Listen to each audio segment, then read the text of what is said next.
자수성가의 기록 1장 1994년 가을 병원 복도에 소독약 냄새가 진했다.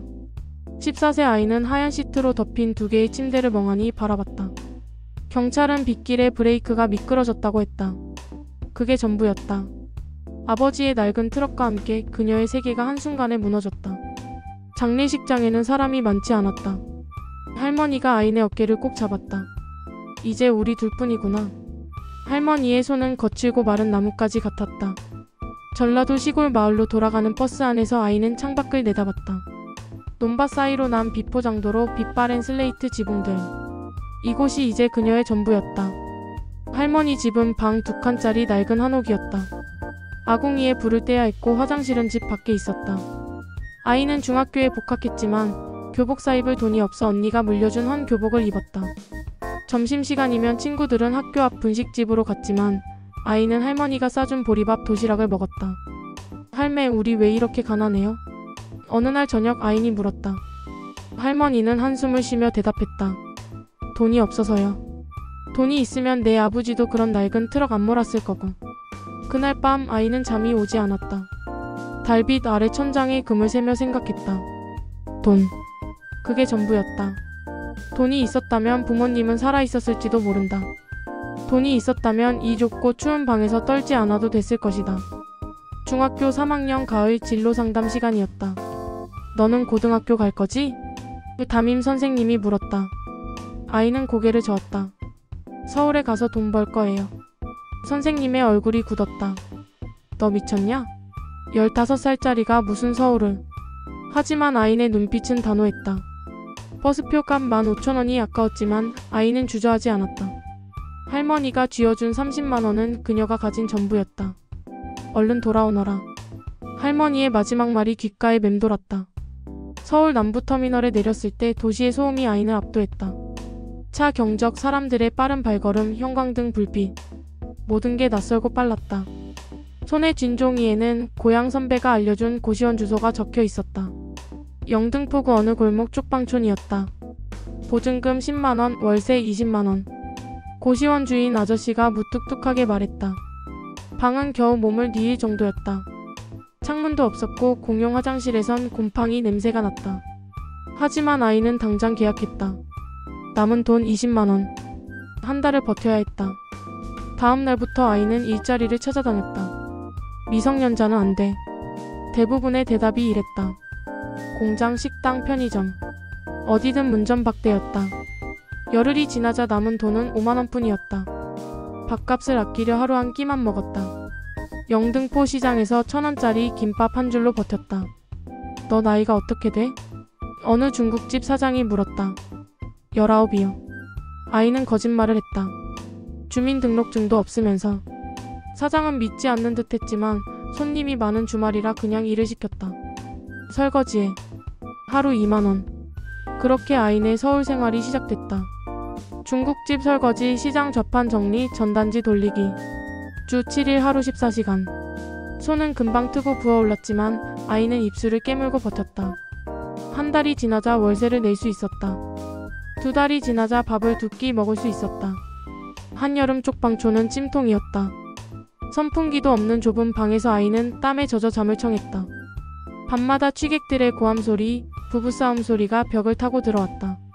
가끔 바퀴벌레가 기어다녔다. 여름이 깊어갈수록 일감이 줄었다. 아이는 더 많은 곳을 돌아다녀야 했다. 영등포 공구상가에서 부품 나르기, 대림동 재래시장에서 채소 다듬기, 물레동 철공소에서 청소. 하루 품삯 2만원에서 3만원 사이. 비가 오는 날은 일이 없었다. 공부는 안 하냐? 고시원 옆방 아저씨가 물었다. 30대 초반으로 보이는 그는 고시 준비생이었다. 저는 돈 벌러 왔어요. 아인이 대답했다. 15살짜리가? 아저씨의 눈빛에 연민이 어렸다. 그날 밤 아저씨는 아인에게 중학교 수학 문제집을 건넸다. 그냥 버리려던 거야. 심심하면 풀어봐. 아이는 거절하지 않았다. 밤마다 일을 마치고 돌아와 문제를 풀기 시작했다. 계산 문제는 쉬웠다. 어릴 적부터 숫자에 강했다. 아버지가 트럭 운송비를 계산할 때 옆에서 보면서 배웠다. 8월 어느 날 영등포 재래시장 첨가물 가게 사장이 아인을 불렀다. 야, 너 계산 빠르다며? 내일부터 계산대 좀 봐줘. 하루 35,000원 줄게. 아인의 눈이 반짝였다. 5,000원이 더 많았다. 무엇보다 실내에서 일할 수 있었다. 계산대는 아인에게 딱 맞는 자리였다. 손님들이 사과 5개, 배 3개를 집어들면 아인은 계산기보다 빨리 암산했다. 2,900원입니다. 잔돈도 틀린 적이 없었다. 사장은 만족스러워했다. 너 똑똑하네. 계속 나와. 재래시장에서 석 달을 일하자 아인은 시장의 생리를 이해하기 시작했다. 새벽 경매, 도매상과 소매상의 관계, 물건이 오가는 흐름. 장사란 결국 싸게 사서 비싸게 파는 것이었다. 너 심부름 하나만 해줄래? 어느 날 사장이 물었다. 가락시장 가서 사과 한 박스만 가져와. 택시비는 내가 줄게. 아이는 처음으로 가락시장에 갔다. 새벽 4시 거대한 농수산물 도매시장은 활기로 가득했다. 지게차가 팔레트를 나르고 상인들이 큰 소리로 흥정했다.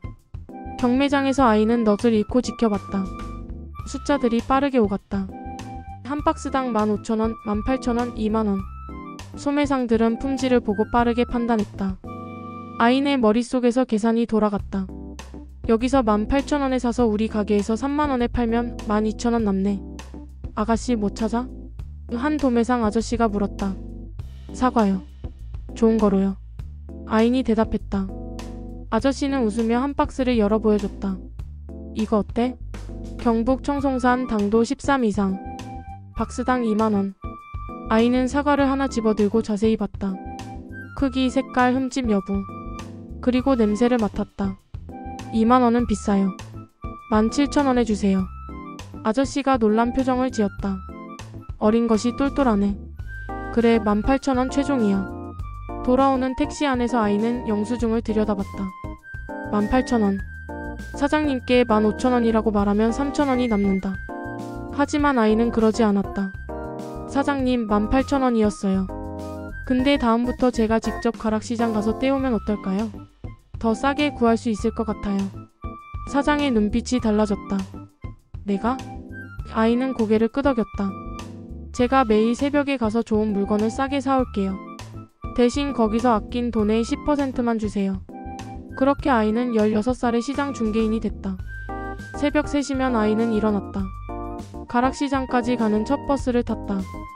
봄이 되자 딸기, 토마토, 상추가 쏟아졌다. 아이는 매일 시세를 외웠다. 어제 10,000원이던 게 오늘 12,000원이면 그 이유를 물었다. 비가 와서 물량이 적어. 명절이 다가와서 수요가 늘어. 경쟁 산지에서 출하가 시작됐어. 한 달이 지나자 도매상들이 아인을 기억하기 시작했다. 오늘도 왔네, 꼬마야. 사과 박스 몇 개 필요해? 아이는 점점 더 좋은 가격을 받아냈다. 현금을 들고 다니며 직결 거래를 했다. 깎아주시면 바로 가져갈게요. 사장의 가게 매출이 눈에 띄게 올랐다. 같은 가격에 더 좋은 품질의 과일을 팔 수 있었다. 아이나, 너 진짜 장사 체질이다. 사장이 감탄했다. 아인의 주급도 올랐다. 일주일에 30만원. 한 달이면 120만원. 처음으로 통장에 돈이 쌓이기 시작했다. 어느 날 가락시장에서 한 남자가 아인에게 다가왔다. 너 박 사장 가게 다니는 애지? 나 인쇄소 하는 사람인데. 그는 박 실장이라고 자신을 소개했다. 40대 중반 날카로운 눈매의 남자였다. 인쇄소요? 아인이 물었다. 잡지, 카탈로그, 전단지 만드는 데야. 근데 물류 담당자가 필요해. 종이 납품받고 인쇄물 배송하는 거. 너 일 안 해볼래? 정식 직원으로. 아이는 망설였다. 재래시장 일은 안정적이었다.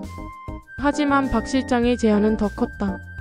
월급 150에 보너스 따로. 4대 보험도 들어줄게. 물론 네가 미성년자라는 거 알아. 그래도 상관없어. 일만 잘하면 돼. 그날 밤 아이는 고민했다. 재래시장에서 배운 건 많았지만 한계도 느꼈다. 더 큰 세계를 보고 싶었다. 다음날 아이는 박 실장에게 전화했다. 일할게요. 박 실장의 인쇄소는 구로 디지털 단지 근처에 있었다. 사무실과 공장이 함께 있는 작은 건물이었다. 직원은 15명. 아이는 가장 어렸다. 여기서 너 할 일은 간단해. 박 실장이 설명했다. 종이는 제지 공장에서 들어와. 인쇄 끝나면 거래처에 배송해. 차량 스케줄 관리하고 물류비 계산하고 납기 지켜. 알겠지? 처음엔 어려웠다. 종이의 종류도 수십 가지였다. 모조지, 아트지, 스노우지, 그라비아지. 평량, 사이즈, 가격이 다 달랐다. 배송 차량도 복잡했다. 다마스, 라보, 1톤 트럭, 5톤 트럭. 거리와 물량에 따라 차량을 골라야 했다. 하지만 아이는 금방 익혔다. 가락시장에서 익힌 감각이 여기서도 통했다. 물건의 흐름, 돈의 흐름, 사람들의 타이밍. 모두 연결돼 있었다. 한 달이 지나자 아이는 혼자서도 일을 처리했다. 너 정말 똑똑하구나. 박 실장이 만족스러워했다. 앞으로 매입도 네가 해봐. 종이값이 오르락 내리락 하거든. 싸게 사면 우리 마진이 늘어. 아이는 제지 공장 영업사원들과 관계를 쌓기 시작했다. 이번 달 종이 시세 어때요? 다음 달에 대량 주문 넣으면 얼마나 깎아주실 수 있어요? 16살 소녀의 질문에 처음엔 다들 웃었지만 아인이 현금을 들고 직결 거래를 제안하자 태도가 달라지다. 박 실장님, 지금 아트지를 한꺼번에 10톤 사두는 게 어때요? 다음 달에 가격이 10% 오른대요. 아인의 정보는 정확했다. 박 실장은 아인을 믿고 10톤을 샀다. 한 달 뒤 아트지 가격은 실제로 올랐다. 그들은 몇백만 원을 아꼈다. 너 이제 우리 회사 핵심이야. 박 실장은 아인의 월급을 200만 원으로 올려줬다. 16살에 월급 200만 원. 아인은 믿기지 않았다. 1997년 초 거리엔 이상한 분위기가 감돌았다. 뉴스에서 한보철강 부도, 기아자동차 부도가 연일 보도됐다.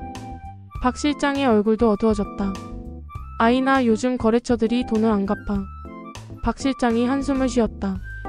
외상으로 줬던 인쇄물 값을 못 받고 있어. 이러다 우리도 위험해.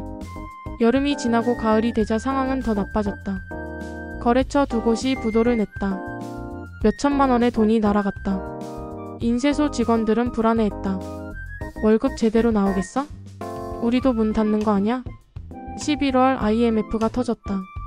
텔레비전에서 사람들이 금 모으기 운동을 하는 모습이 나왔다. 거리엔 실직자가 넘쳤다. 박 실장의 인쇄소도 직격탄을 맞았다. 아이나 미안하다. 박 실장의 눈이 붉어졌다. 직원 절반을 내보내야 해. 너도 나가야 할 것 같아. 아이는 충격을 받았다. 하지만 냉정하게 생각했다. 어차피 세상은 그런 거였다. 회사가 무너지면 직원도 무너진다. 그날 밤 아이는 통장을 확인했다. 1년 반 동안 모은 돈 1,500만 원. 쪽방촌에서 보면 큰 돈이었다. 하지만 아이는 알았다. 이건 시작에 불과하다는 것을. 다음 날 아이는 박 실장을 찾아갔다. 실장님, 저 나가지 않을게요. 월급 반만 주셔도 돼요. 대신 거래처 관리는 제가 완전히 맡을게요. 외상 안 주고 현금 거래만 하고 물류비를 더 낮출게요. 박 실장은 놀란 표정으로 아인을 봤다. 너 정말. 그는 고개를 끄덕였다. 알았어. 해보자.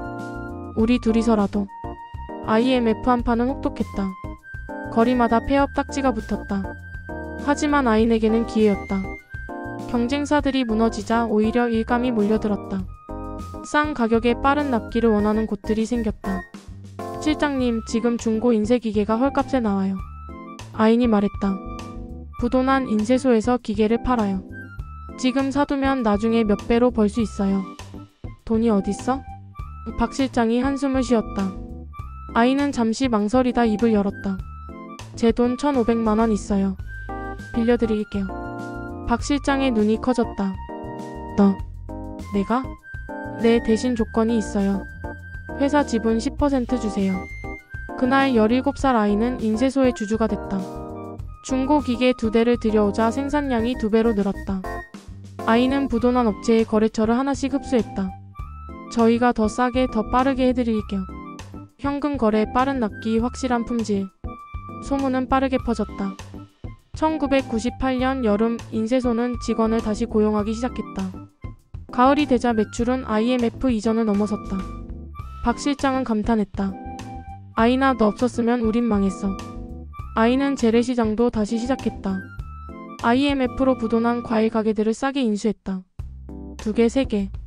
18살이 되던 해 아이는 재래시장의 작은 유통사업체를 차렸다. 가락시장에서 대량 매입, 재래시장 여러 곳에 도매. 1998년 말 아인의 통장에는 다시 3천만 원이 쌓였다. 인쇄소 배당금, 유통사업 수익. 쪽방촌을 벗어나 영등포 작은 원룸으로 이사했다. 창문이 있는 방, 개인 화장실, 작은 부엌.